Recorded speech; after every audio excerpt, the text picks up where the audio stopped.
ಛೇ, ನಾನು ನಮ್ಮ ಶ್ರೀದೇವಿಗೆ ಅವಳು ಮದುವೆ ಆಗಿ ಬಂದಾಗಿಂದ ಒಂದು ದಿವಸನೂ ಪ್ರೀತಿಯಿಂದ ನೋಡ್ಕೊಂಬ್ಲಿಲ್ಲ.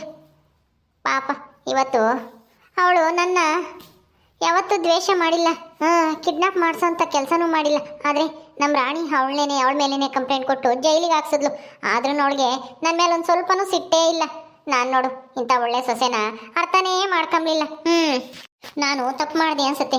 ಶ್ರೀದೇವಿ ಅಂತ ಸೊಸೆ ಇದ್ಮೇಲೆ ಅಚ್ಚುಕಟ್ಟಾಗೆ ಚೆನ್ನಾಗಿದ್ಕೊಂಡು ಮಾಡಿಸ್ಕೊಂಡು ಸೇವೆ ಮಾಡಿಸ್ಕೊಂಡು ಇರೋದು ಬಿಟ್ಟು ಅವಳ ನಾನು ತಂದಿರೋ ಸೊಸೆ ಅಲ್ಲ ಅಂತ ಮನೆಯಿಂದ ಆಚೆಗೆ ಹಾಕತ್ ನೋಡಿದೆ.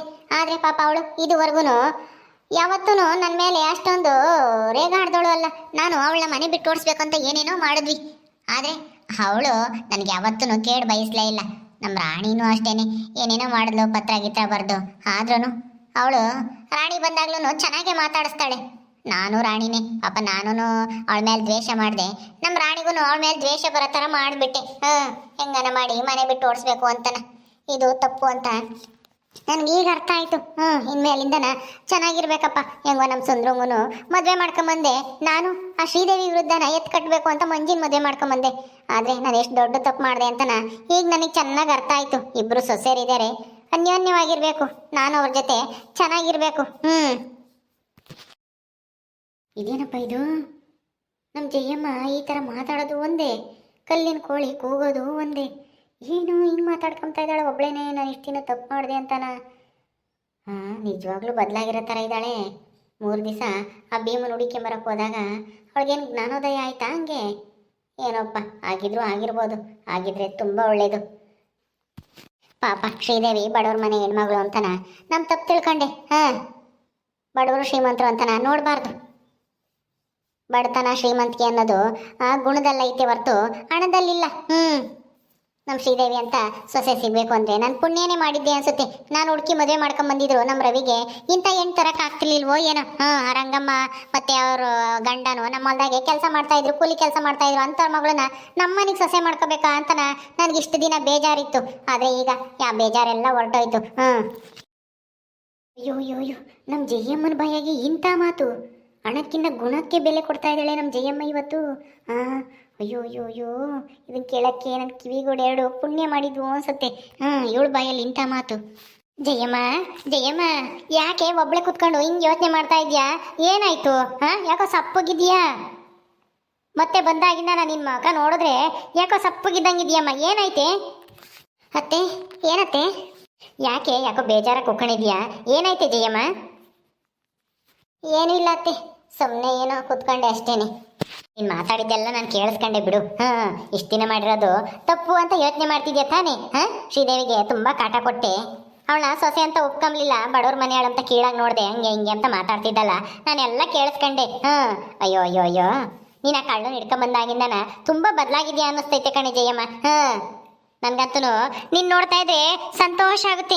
ನಿನ್ನ ಮದುವೆ ಮಾಡ್ಕೊಂಬಂದಾಗಿಂದನ ನೀನು ಹಿಂಗಿದ್ದಿದ್ದ ನಾನು ಯಾವತ್ತೂ ನೋಡಿರ್ಲಿಲ್ಲ. ಜೋರಾಗಿ ಮಾತಾಡ್ಕೊಂಡು ಗಲಗಲ ಅಂತ ಓಡಾಡ್ತಿದ್ದೆ. ತಪ್ಪುದ ಸರಿನ ಒಟ್ಟಿನಲ್ಲಿ ಏನಾನ ಒಂದು ಮಾತಾಡ್ತಿದ್ದೆ. ಇವತ್ತು ನಿನಗೆ ತುಂಬ ಬದಲಾಗಿದ್ಯಾ ಅಂತ ಅನ್ಸುತ್ತೆ. ಏನು ಜಯಮ್ಮ, ನನಗಂತೂ ಸಂತೋಷ ಆಗ್ತಿತ್ತಮ್ಮ ನಿನ್ನ ಹಿಂಗಿರೋದು ನೋಡ್ತಾ ಇದ್ರೆ. ಅತ್ತೆ, ಏನು ಮಾಡೋದು, ನನಗೆ ಬುದ್ಧಿ ಇರಲಿಲ್ಲ.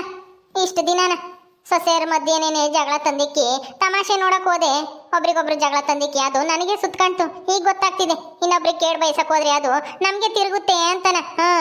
ನಾನು ಇಷ್ಟು ದಿನ ನಿಮ್ಮ ಮಾತಿಗೂ ಬೆಲೆ ಕೊಡ್ತಾ ಇರಲಿಲ್ಲ ಅತ್ತೆ. ನನ್ನ ಕ್ಷಮಿಸ್ಬಿಡಿ. ನನ್ನಿಂದ ನಿಮ್ಗೆ ಏನಾದರೂ ತೊಂದರೆ ಆಗಿದ್ರೆ, ಬೇಜಾರಾಗಿದ್ರೆ ಕ್ಷಮಿಸ್ಬಿಡಿ ಅತ್ತೆ. ಇನ್ಮೇಲೆ ನಾನು ಹಂಗಿರಲ್ಲ, ಒಳ್ಳೆಯವಳಾಗ್ತೀನಿ, ಬದಲಾಗ್ತೀನಿ. ನಾನು ಇಷ್ಟು ದಿನ ಇದ್ದಿದ್ದು ನಡ್ಕೊಂಡಿದ್ದು ನೋಡಿದ್ರೆ ನನಗೆ ಬೇಜಾರಾಗ್ತೈತಿ. ಅದಕ್ಕೆ ಅದು ನೆನೆಸ್ಕೊಂಡು ಬೇಜಾರು ಮಾಡ್ಕೊಂಡು ಕೂತ್ಕೊಂಡಿದ್ದೆ.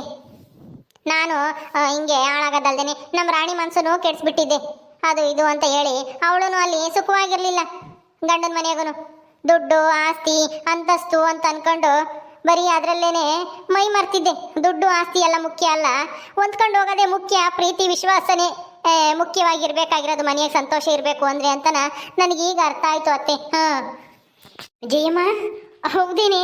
ಅಯ್ಯೋ, ನಿನಗೆ ಈಗಲಾದರೂ ಸದ್ಯ ಪ್ರೀತಿ ವಿಶ್ವಾಸ ಅಂದರೆ ಏನು, ಸಂತೋಷ ಅಂದ್ರೆ ಏನು, ಹೆಂಗಿರ್ಬೇಕು ಅಂತ ಅರ್ಥ ಆಯ್ತಲ್ಲ ಸದ್ಯ. ಒಳ್ಳೇದಾಯ್ತು ಬಿಡು. ಕಳ್ಳ ದುಡ್ಡು ಕಿತ್ಕೊಂಡೋಗಿತ್ಕೊಂಡು ಸಾರ್ಥಾಯ್ತು ಬಿಡು. ನಿನ್ಗೆ ಒಳ್ಳೆ ಬುದ್ಧಿ ಬಂತಲ್ಲ. ಅಜ್ಜಿ, ಏನಜ್ಜಿ ಹಿಂಗ್ ಮಾತಾಡ್ತಾ ಇದ್ರಾ ಇಬ್ರು? ಏನಾಯ್ತು? ಏನು ಇಲ್ಲ ಕಣೆ ಶ್ರೀದೇವಿ, ನಿಮ್ಮ ಅತ್ತಿಗೆ ನಿನ್ನ ಇಷ್ಟು ದಿನ ನಡೆಸ್ಕೊಂಡಿದ್ಕೆ ಪಶ್ಚಾತ್ತಾಪ ಆಗ್ತೈತಿ, ಅದಕ್ಕೆ ಬೇಜಾರು ಮಾಡ್ಕೊಂಡಿದ್ದಾಳೆ. ಶ್ರೀದೇವಿ ಮೇಲೆ ನಾನು ಸುಮ್ಮನೆ ಸಿಟ್ಟು ಮಾಡ್ಕೊಂಡೆ, ಅವಳು ತುಂಬಾ ಒಳ್ಳೆಯವಳು, ಹಂಗೆ ಹಿಂಗೆ ಅಂತ ಮಾತಾಡ್ಕೊಂಡು ಬೇಜಾರು ಮಾಡ್ಕೊಂಡು ಕೂಕೊಂಡವಳೆ. ಪ್ರೀತಿ ವಿಶ್ವಾಸದಿಂದ ಇರಬೇಕು, ಯಾರ ಮೇಲೆ ದ್ವೇಷ ಸಾಧಿಸ್ತಿಂದ್ರ ಏನು ಬರಂಗಿಲ್ಲ ಅಂತನ ನಿಮ್ಮ ಅತ್ತಿಗೆ ಇವಾಗ ಅರ್ಥ ಆಗೈತಮ್ಮ. ನೋಡು ಎಷ್ಟು ಬದಲಾಗೈತೆ ನಿಮ್ಮ ಅತ್ತೆ. ಆ ಕಳ್ಳ ದುಡ್ಡು ಕಿತ್ಕೊಂಡು ಹೋಗಿದ್ಕು ಅದಕ್ಕೂ ಒಂಥರ ಒಳ್ಳೇದೇ ಆಯ್ತು ಅಂತ ಅನ್ಸುತ್ತೆ. ನಿಮ್ಮ ಅತ್ತೆ ಬದಲಾಗಕ್ಕೆ ಆ ಕಳ್ಳನೇ ಬರ್ಬೇಕಾಯ್ತು. ಹೌದಾಜಿ? ಅಯ್ಯೋ ಅತ್ತೆ, ನನ್ಗಂತೂ ತುಂಬಾ ಸಂತೋಷ ಆಗ್ತಿದೆ. ಅತ್ತೆ, ನೀವ್ ಯಾವತ್ತೂ ಖುಷಿಯಾಗಿ ಸಂತೋಷದಿಂದ ಇರ್ಬೇಕು. ನಾನು ಮಂಜಿ ಇಬ್ರು ನಿಮ್ಮನ್ನ ಚೆನ್ನಾಗಿ ನೋಡ್ಕೊಂತೀವಿ. ಸರಿ ಆಯ್ತಮ್ಮ. ನಾನು ಎಷ್ಟೇ ತಪ್ಪು ಮಾಡಿ ನಿನ್ಗೆ ಎಷ್ಟೇ ಹಿಂಸೆ ಕೊಟ್ರು, ನಿನ್ನ ಮನೆಯಿಂದ ಆಚೆಗೆ ಹಾಕ್ಬೇಕು ಅಂತ ನಾನು ಏನೇನೋ ಕಿತಾಪತಿ ಮಾಡಿದ್ರು ನಿನ್ಗೆ ನನ್ನ ಮೇಲೆ ಬೇಜಾರಿಲ್ವಾ? ನನ್ನ ಮೇಲೆ ಸಿಟ್ಟಿಲ್ವೇನು ಶ್ರೀದೇವಿ? ಅಯ್ಯೋ ಅತ್ತೆ, ಸಿಟ್ಟೆಲ್ಲ ಇದ್ರೆ ನಾನು ಹಿಂಗೆ ಮಾತಾಡ್ತಿದ್ನಾ ಹೇಳ್ರಿ? ನಾನು ಆಗಿರೋದನ್ನ ಮುಂದುವರ್ಸ್ಕೊಂಡು ಹೋಗಲ್ಲ, ಅಲ್ಲಿಗೆ ಮರ್ತು ಬಿಡ್ತೀನಿ. ಹಂಗೆಲ್ಲ ನಾನು ಮುಂದುವರ್ಸ್ಕೊಂಡು ಹೋಗಂಗಿದ್ರೆ ನಾನು ಯಾಕೆ ನಿಮ್ಮನ್ನ ಮಾತಾಡ್ಸ್ಕೊಂಡು ಚೆನ್ನಾಗಿರ್ತಿದ್ದೆ ಹೇಳ್ರಿ? ನೀವು ಬದಲಾಗಿದ್ದೀರಲ್ಲ ಅಷ್ಟೇ ಸಾಕು. ಇನ್ಮೇಲೆ ನಮ್ಮ ಮನೆಗೆ ಯಾವಾಗಲೂ ಖುಷಿನೇ, ಸಂತೋಷನೇ, ಯಾವ ಬೇಜಾರಿಲ್ಲ, ಎಂಥದ್ದು ಇಲ್ಲ. ಒಟ್ಟಿನಲ್ಲಿ ನೀವು ನನ್ನ ಸೊಸೆ ಅಂತ ಒಪ್ಕೊಂಡಲ್ಲ, ನೀವು ಸಾಯತಕ್ಕ ನನ್ನ ಸೊಸೆ ಅಂತ ಒಪ್ಕೊಂತಿರೋ ಇಲ್ವೋ ಅಂತ ನಾನು ಯೋಚನೆ ಮಾಡ್ತಿದ್ದೆ. ಸದ್ಯ ಈಗಲಾದ್ರೂ ನನ್ನ ಬಗ್ಗೆ ಇದ್ದಿದ್ದಂಥ ಕೆಟ್ಟ ಅಭಿಪ್ರಾಯ ಹೋಗಿ ಒಳ್ಳೆ ಅಭಿಪ್ರಾಯ ಬಂತಲ್ಲ ನಿಮ್ಮ ಮನಸ್ಸಿಗೆ, ಅಷ್ಟು ಸಾಕು ಬಿಡತ್ತೆ. ಸಾರ್ಥಕ ಆಯ್ತು ನನ್ನ ಜನ್ಮ ನಿಮ್ಮ ಮನೆ ಸೊಸೆ ಆಗಿದ್ಕು. ನಿಮ್ಮ ಮೇಲಂತೂ ನನ್ಗೆ ಯಾವ ಸಿಟ್ಟು ಇಲ್ಲ, ಯಾವ ಬೇಜಾರು ಇಲ್ಲ. ನೀವು ಯಾವಾಗಲೂ ನಗ್ನಗ್ತಾ ಇರ್ಬೇಕತ್ತೆ. ಅಯ್ಯೋ ಶ್ರೀದೇವಿ, ನಿನ್ ದೊಡ್ಡ ಮನ್ಸಮ್ಮ, ದೊಡ್ಡ ಮನ್ಸು. ನಿನ್ನ ವಿರುದ್ಧ ಎತ್ ಕಟ್ಬೇಕು ಅಂತನ ನಮ್ಮ ಸುಂದ್ರನ್ಗೆ ಈ ಮಂಜಿನ ತಂದು ಕಟ್ತೆ. ನಿನ್ನ ವಿರುದ್ಧ ಏನೇನೋ ಹೇಳ್ಕೊಟ್ಟೆ, ಏನೇನೋ ಕಿತಾಪತಿ ಮಾಡಿಸ್ತೆ. ನಿಮಗೆ ಗೊತ್ತಿಲ್ಲದೆ ನಿನ್ನ ಬೆನ್ನಿಂದ ಏನೇನೋ ಕಿತಾಪತಿ ಮಾಡಿ ನಿನ್ನ ಮನೆಯಿಂದ ಓಡಿಸ್ಬೇಕು ಅಂತ ಏನೇನೋ ಮಾಡಿದೆ. ಆದರೂ ನೀನು ನನ್ನ ಮೇಲೆ ಸ್ವಲ್ಪನೂ ಬೇಜಾರು ಮಾಡ್ಕೊಂಡಿಲ್ಲ ಅಂತ ಎಷ್ಟು ಖುಷಿಯಿಂದ ಹೇಳ್ತಿದ್ಯಾ. ನೀನು ನೋಡ್ತಾ ಇದ್ರೆ ಸಂತೋಷ ಆಗುತ್ತಮ್ಮ. ನಾನೇ ದಡ್ಡ ಮುಂಡೆ, ನಿನ್ನ ಅರ್ಥ ಮಾಡ್ಕೊಂಡೆ ಏನೇನೋ ನೋವು ಕೊಟ್ಬಿಟ್ಟೆ. ನಾನು ಕ್ಷಮಿಸ್ಬಿಡಮ್ಮ, ನಾನು ಕ್ಷಮಿಸ್ಬಿಡು, ನನ್ನ ತಪ್ಪಾಗೋಯ್ತು. ಅಯ್ಯೋ ಅತ್ತೆ, ನೀವು ದೊಡ್ಡವರು, ನನ್ನ ಹತ್ರ ಯಾಕೆ ಕ್ಷಮೆ ಕೇಳ್ತೀರಾ? ನೀವು ಕ್ಷಮಿಸಕ್ ಆಗದಿರಂತ ತಪ್ಪು ಏನೂ ಮಾಡಿಲ್ಲ. ಆ ಥರ ಎಲ್ಲ ಮಾತಾಡ್ಬೇಡ್ರಿ, ಸುಮ್ಮನೆ ಇರ್ರಿ. ನೀವು ಅರ್ಥ ಆಯ್ತಲ್ಲ ನಿಮ್ಗೆ ನಾನು ಏನು ಅಂತಾನ, ಅಷ್ಟೇ ಸಾಕು ನನಗೆ. ನಿಮ್ ಕ್ಷಮಾಪಣೆ ಯಾವುದು ಬೇಡ.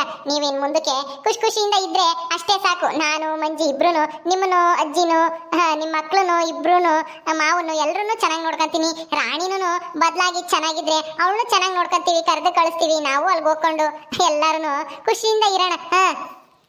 ಹೌದತ್ತೆ, ನಾನು ಶ್ರೀದೇವಿನೂ ಚೆನ್ನಾಗಿ ನೋಡ್ಕೊಂತೀವಿ, ನೀವೇನು ಚಿಂತೆ ಮಾಡಬೇಡಿ. ಈ ಮನೆಯಲ್ಲಿ ಒಂದು ಪೂಜೆ ಇಟ್ಕೊಳ್ಳೋಣ. ಪೂಜೆ ಇಟ್ಕೊಂಡ್ರೆ ಈಗ ಮನೆಗೆ ಕಟ್ಟಿರೋ ದೋಷ ಎಲ್ಲನ ಹೋಗ್ಬಿಡುತ್ತೆ. ಯಾವ್ದಾದ್ರು ಸತ್ಯನಾರಾಯಣ ಪೂಜೆನೋ ಏನಾದ್ರು ಇಟ್ಕೊಂಡು ಪೂಜೆ ಮಾಡ್ಸೋಣ ಅಜ್ಜಿ ಯಾವತ್ತಾದ್ರೂ ಒಂದ್ ದಿವಸ. ನಮ್ಮ ಅತ್ತೆ ಬದಲಾಗಿರೋದ್ ಖುಷಿಗೆ ಪೂಜೆ ಇಟ್ಕೊಳ್ಳೋಣ. ಎಲ್ರಿಗೂ ಹೇಳ್ಕಳ್ಸೋಣ, ನೆಂಟ್ರಿಷ್ಟಿಗೆ, ರಾಣಿಗೂ ಎಲ್ರೂ ಬರ್ಲಿ. ನಾವು ಎಲ್ರೂ ನೋಡ್ದಂಗಾಗುತ್ತೆ ಅಲ್ವಾ? ಸರಿ ಆಯ್ತು ಕಣೆ ಮಂಜಿ, ನೀನು ಹೇಳ್ದಂಗೆನೆ ಒಂದ್ ದಿವಸ ನಾಳೆನೋ ನಾಡಿದ್ದೋ ಯಾವತ್ತಾದ್ರೂ ಒಂದು ಒಳ್ಳೆ ದಿವಸ ನೋಡಿ ಪೂಜೆ ಇಕ್ಕೆಮ್ಮ, ಸತ್ಯನಾರಾಯಣ ಪೂಜೆ ಮಾಡ್ಸೋಣ. ಅತ್ತೆ ಸಂತೋಷನ ಪೂಜೆ ಇಟ್ಕೊಳ್ಳೋಣ ಬರ್ರಿ, ಎಲ್ಲ ಸರಿ ಹೋಗುತ್ತೆ. ಆಮೇಲೆ ಎಲ್ರು ಖುಷಿಯಾಗಿರ್ಬೋದು. ನಡೀರಿ ಒಳಗಡೆ ಹೋಗೋಣ. ಇಲ್ಲ, ನಾನು ಇನ್ನೊಂದು ಸ್ವಲ್ಪ ಹೊತ್ತು ಇಲ್ಲೇ ಕುತ್ಕೊಂಡಿರ್ತೀನಿ, ನೀವು ಹೋಗ್ರಿ. ಅಯ್ಯೋ ಅತ್ತೆ ನಡೀರಿ ಒಳಗೆ. ಇಲ್ಲಿ ಕುತ್ಕೊಂಡು ಏನ್ ಮಾಡ್ತೀರಾ? ಯಾಕೆ ಬೇಜಾರು ಮಾಡ್ಕೊಂಡಿದ್ದೀರಾ? ಏನೂ ತಪ್ಪಿಲ್ಲ, ಆಗಿದ್ದೆಲ್ಲನ ಮರ್ತ್ಬಿಡಿ. ಆಗಿದ್ದೆಲ್ಲ ಒಳ್ಳೇದಕ್ಕೆ ಅನ್ಕೊಂಡು ಇನ್ಮೇಲೆ ಚೆನ್ನಾಗಿರೋಣ. ನಡೀರಿ ಅತ್ತೆ, ಎದ್ದೇಳು ಮೇಕೆ, ಎದ್ದೇಳತ್ತೆ, ಎದ್ದೇಳು ಹೋಗೋಣ ಮನೆ ಒಳಕ್ಕೆ. ಏನ್ ಬೇಜಾರು ಮಾಡ್ಕೋಬೇಡ, ನನಗೆ ಯಾವ ಬೇಜಾರು ಇಲ್ಲ. ನೀನ್ ಮಾಡಿರೋದನು ನಾನೇನ್ ಮನ್ಸಲ್ಲಿ ಇಟ್ಕೊಂಡಿಲ್ಲ. ಎದ್ದೇಳತ್ತೆ, ರಾಣಿನೂ ಬದಲಾಗ್ತಾಳೆ. ಎಲ್ಲ ಒಳ್ಳೇದಾಗುತ್ತೆ. ಹೂ ಕಣೆ ಜಯಮ್ಮ, ಈ ಮನೆಗೊಂದು ಮೊಮ್ಮಗ ಬಂದ್ಬಿಟ್ರೆ ಎಲ್ಲ ಒಳ್ಳೇದಾಗುತ್ತೆ. ನಮ್ಮ ಶ್ರೀದೇವಿಗೂ ಮಂಜಿಗೂ ನನ್ನ ಮಕ್ಕಳಾಗ್ಬಿಟ್ರೆ ಆಮೇಲೆ ಈ ಮನೆ ನಂದ ಗೋಕುಲ ಆಗಿರುತ್ತೆ. ಏನ್ ಚಿಂತೆ ಮಾಡಬೇಡ, ಎಲ್ಲ ಒಳ್ಳೇದಾಗುತ್ತೆ. ಎದ್ದೇಳು. ನನಗೂ ಅದೇ ಆಸೆ ಅತ್ತೆ, ಆದಷ್ಟು ಬೇಗ ಅದು ನೆರವೇರಿದ್ರೆ ಅಷ್ಟೇ ಸಾಕು. ಆ ದೇವ್ರಿಗೆ ನಾನು ಅರ್ಕೆ ಮಾಡ್ಕೊಂತೀನಿ, ಆದಷ್ಟು ಬೇಗ ಈ ಮನೆಗೊಂದು ಮೊಮ್ಮಗು ಬರಲಿ ಅಂತಾನೆ. ಆಯ್ತಾಯ್ತು, ಪೂಜೆ ಮಾಡಿಸ್ತಾ ಇದೀವಲ್ಲ, ಪೂಜೆ ಮಾಡಿಸಿದ್ಮೇಲೆ ಎಲ್ಲ ಒಳ್ಳೇದಾಗುತ್ತೆ. ಎದ್ದೇಳು. ಸದ್ಯ ನೀನ್ ಬದಲಾದಲ್ಲ ಅಷ್ಟು ಸಾಕು. ಮಿಕ್ಕಿದೆಲ್ಲ ತಾನಾಗಿ ಆಗುತ್ತೆ. ಬಾ. ಓಕೆ ಸ್ನೇಹಿತರೆ, ಈ ವಿಡಿಯೋನ ಇಲ್ಲಿ ಮುಗಿಸ್ತಾ ಇದೀವಿ. ಈ ಕಥೆ ಇನ್ನು ಮುಂದುವರಿಯುತ್ತೆ. ನಿಮ್ಮೆಲ್ಲರಿಗೂ ಈ ವಿಡಿಯೋ ಇಷ್ಟ ಆದರೆ ಲೈಕ್ ಮಾಡಿ, ಶೇರ್ ಮಾಡಿರಿ. ಹಾಗೆ ಇನ್ನೂ ಯಾರ್ಯಾರು ನಮ್ಮ ಚಾನಲ್ ಸಬ್ಸ್ಕ್ರೈಬ್ ಮಾಡ್ಕೊಂಡಿಲ್ವ ದಯವಿಟ್ಟು ಸಬ್ಸ್ಕ್ರೈಬ್ ಮಾಡ್ಕೊಳ್ರಿ. ಮುಂದಿನ ವಿಡಿಯೋದಲ್ಲಿ ಸಿಗ್ತೀವಿ. ನಮಸ್ಕಾರ.